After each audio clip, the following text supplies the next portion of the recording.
اب اگلی آیت جو ہے یہ آیت الکرسی کہلاتی ہے،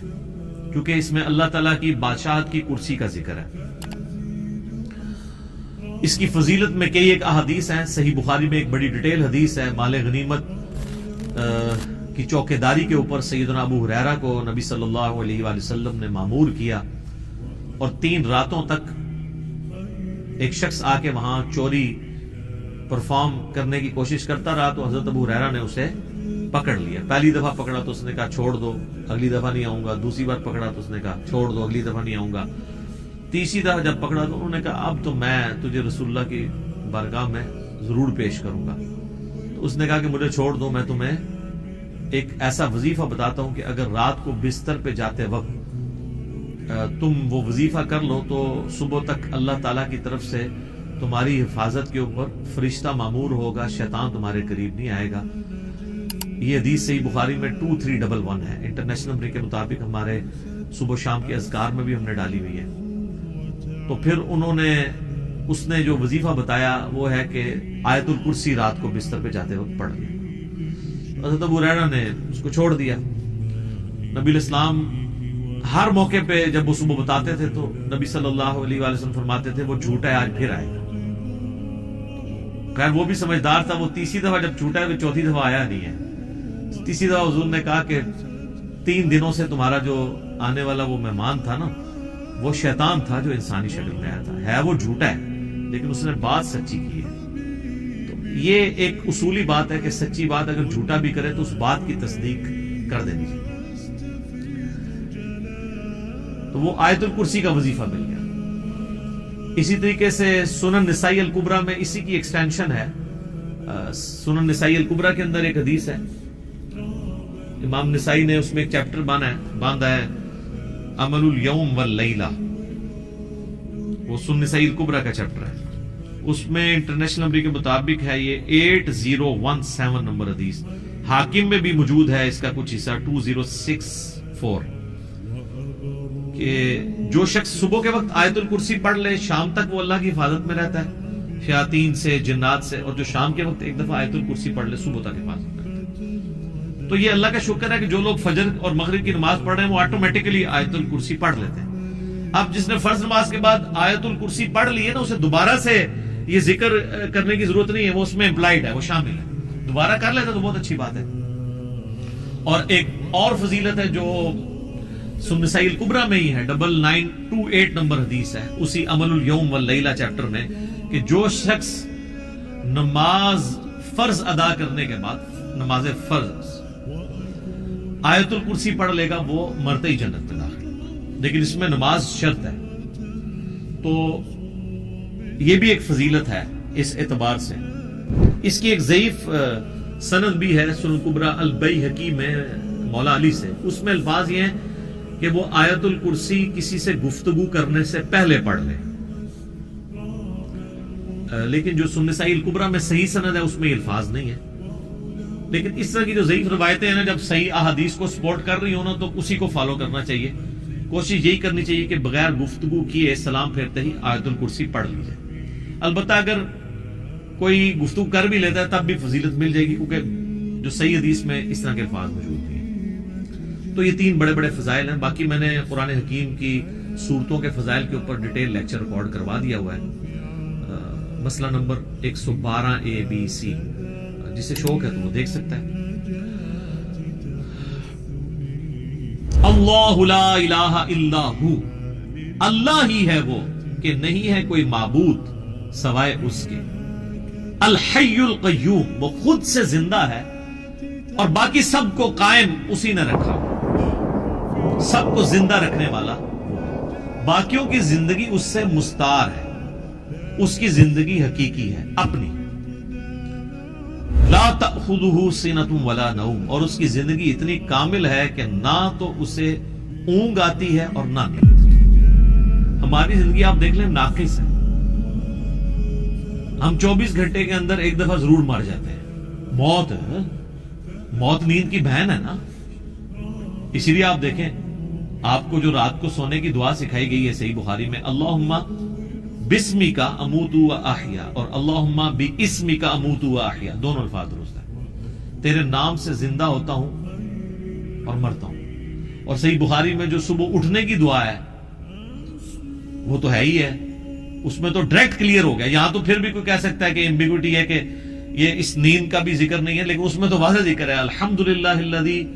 احیانی بعد ما اماتنی, یا احیانا بعد ما اماتنا, جمع کے سیغے سے ہو, وَإِلَيْهِ النُّشُورُ.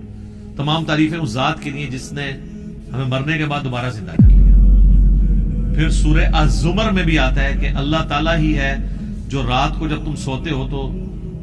تمہارے نفس کو قبض کر لیتا ہے, پھر جس کو اپنے پاس رکھنا ہوتا ہے اسے روک لیتا ہے, جس کی باقی ہوتی ہے اس کو دوبارہ واپس بھیج دیتا ہے. تو نیند بھی موت کی ایک فارم ہے. ہماری جو زندگی ہے وہ بھی ناقص ہے, ہم ڈیپینڈنٹ ہیں اللہ کے اوپر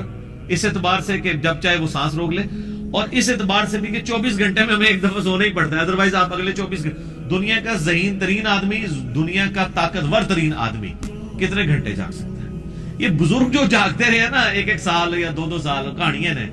کوئی نہیں اٹھ جاگتے. جس کو ہے نا اس کو لے کے جاگ کے بتائے کوئی, اور کہتے ہیں جناب 3 سال تک کھایا پیا نہیں ہے. اس کے ساتھ اس کہانی کو کمپلیٹ کیا کریں, ساتھ یہ بھی کہا کریں کہ نہ کھادا پیتا نہ پیشاب کیتا,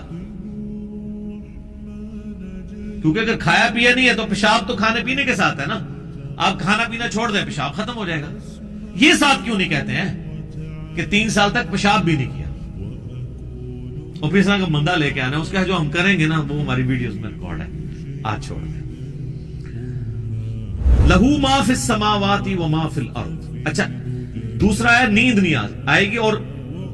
اس سے اونگ بھی نہیں آتی, یعنی اتنی کامل زندگی ہے کہ ایک لمحے کے لیے بھی جھٹکا نہیں آتا. لہو ما فی السماوات و ما فی الارض, اسی کے لیے ہے آسمانوں اور زمین کی بادشاہی. اچھا آسمان ہمیشہ جمع کے سیغے کے ساتھ آتے ہیں, زمین سنگولر کے سیغے کے ساتھ, سوائے ایک پارہ نمبر 28 کے اندر کہ اللہ نے 7 آسمان پیدا کیا اور اس کے مثل زمین ہے. چونکہ یہ اللہ تعالیٰ کی طرف سے ایک میریکل پلانٹ ہے, روئے ارض. زندگی ابھی تک یہیں پہ دریافت ہوئی ہے, جس زندگی کو ہم جانتے ہیں, اس لیے اللہ تعالیٰ اسپیشلی اس کا ذکر کرتا ہے. تو قرآن میں جب بھی آیا نا کہ آسمانوں اور زمین کی بادشاہ, تو اس مراد پوری کائنات. من ذا الذی یشفع عنده الا باذنہ, کس کی جرأت ہے کہ اللہ کے حضور کسی کی شفاعت اور سفارش کر سکے سوائے اس کے اذن. ظاہر ہے کسی کی جرأت نہیں ہے. دنیا میں سفارش یہ ہوتی ہے کہ کسی شریف آدمی کو پکڑ کے پولیس لے گئی ہے تو ایک وہاں کا بڑا آدمی جا کے سفارش کرتا ہے کہ جی آپ کو غلط فہمی ہوئی ہے, میں اسے شروع سے جانتا ہوں, بڑا شریف آدمی ہے. آپ اللہ کو اس طرح کی سفارش تو کوئی نہیں کر سکتا کہ اللہ آپ کو غلط فہمی ہوئی ہے, بندہ غلط پکڑ لیا, ایسے تو ہو نہیں سکتا. اسی لیے اللہ نے کہا کہ اس کی جرأت ہے کہ مجھے کہے, مجھے سفارش کرے کسی کی, میرے کہنے سے نہیں. تو اب آپ دیکھ لیں بابوں کے بارے میں وہ دھونس کے عقیدے جو رکھے ہوئے ہیں, اسی تو آپ کو قرآن نہیں پڑھنے دیتے. جس نے یہ آیت پڑھنی ہے اس نے کہنا ہے کہ بابا کتوں آ گیا, کہتے کوئی کنگڑ نہیں دینا اللہ نے سوائے جس کو اذن دیا ہے محمد رسول اللہ صلی اللہ علیہ وسلم. اور وہ بھی ایک پوری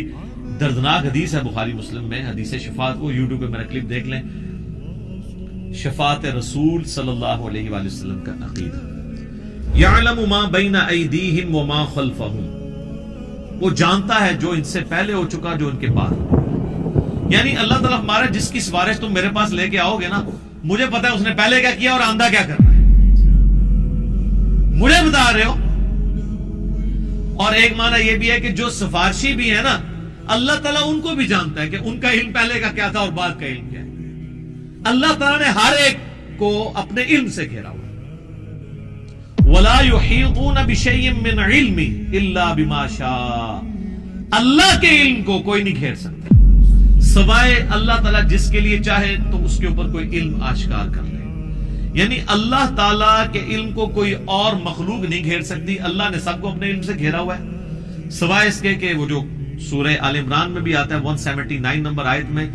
کہ اللہ کی یہ شان نہیں ہے کہ وہ اپنے غائب کے اوپر کسی کو اطلاع دے سوائے اپنے پیغمبروں کے, اور تمہارا کام ہے اللہ اور اس کے پیغمبروں پر ایمان لاؤ. پیغمبر وہ ہستی ہوتی ہے کہ جس کو اللہ تعالیٰ غیب کی خبریں دیتا ہے, غیب کا علم دیتا ہے اتنا جتنا اس کے لیے پسند فرماتا ہے. علم الغیب کے اوپر میرا مسئلہ نمبر 6A اور 6B آپ دیکھ سکتے ہیں, ڈیٹیل ٹاپک ہے. تو جتنا جس کے لیے چاہتا ہے اللہ ظاہر فرماتا ہے, اور جس کے لیے نہیں چاہتا ظاہر نہیں فرماتا. اچھا یہ اب بعض علم الغیب ایسے ہیں جو اللہ تعالیٰ نے انبیاء کرام کو دیے اور بعض یہ ہیں جو ہمارے اعتبار سے وہ آپ سمجھ لیں ان سین علم ہے، لیکن جو کہ وہ فزیکل ورلڈ کے ساتھ تعلق رکھتے ہیں، اس لیے ہم اس کو علم الغیب کا لفظ تو نہیں بول سکتے، لیکن چھپے علوم ہیں، جیسے سائنٹیفک جو بڑے بڑے راز ہیں اس کائنات کے وہ لوگوں نے دریافت کیے، میگنیٹک فیلڈ کا دریافت کرنا، کمپاس بنا لینا، فیراڈے نے 8 سے 200-300 سال پہلے ہی ہوا نا بجلی والا معاملہ، دنیا میں بجلی آئے ہوئے میکسیمم 150 سال گزرے، اس سے پہلے بجلی نہیں تھی، تو ایک انسان پہ اللہ نے راز کھولا ہے نا کہ اگر کسی کنڈکٹر کو میگنیٹک فیلڈ کے اندر موو کیا جائے تو اس میں وولٹیج پیدا ہو جاتی ہے، ای ایم ایف انڈیوس ہو جاتی ہے، یہ فیراڈے کو اللہ نے راز سمجھا دیا، نیوٹن کو کئی ایک چیزیں باتیں سمجھا دی، آئنسٹائن کو سمجھا دی، تیل زمین سے نکل آیا، گھڑی بنا لی، اتنی ساری چیزیں، جہاز بنا لیے، جیٹ انجن بنا لیے، تو یہ اس کائنات کے راز اللہ تعالیٰ لوگوں پہ کھولتا ہے۔ وسع کرسیہ السماوات والارض،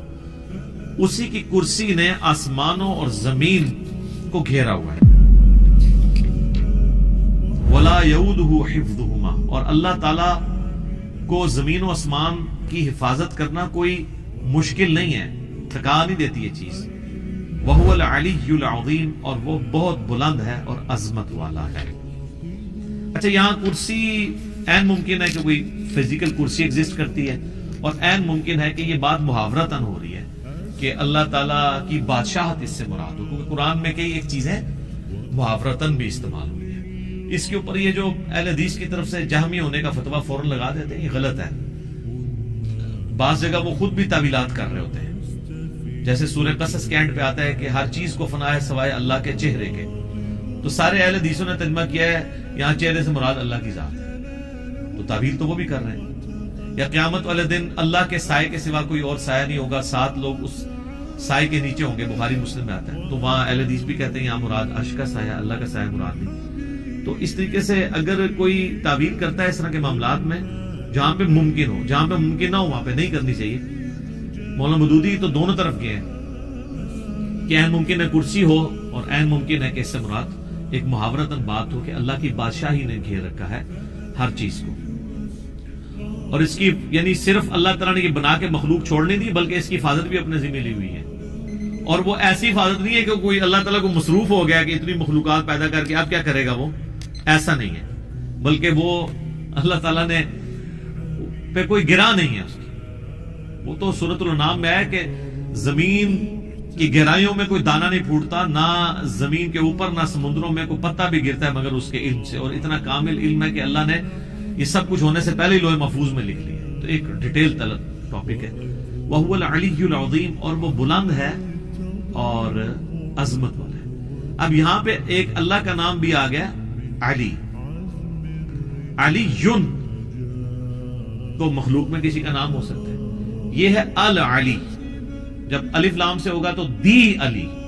خاص ہو جائے گا، رحمان تو کوئی بھی ہو سکتا ہے، الرحمان اللہ ہے، رؤوف کوئی بھی ہو سکتا ہے، نبی الاسلام کے لیے ہے بالمؤمنین رؤوف الرحیم، لیکن الرؤوف اور الرحیم اللہ ہے، صرف رؤوف اور رحیم سورہ توبہ کی آخری آیات میں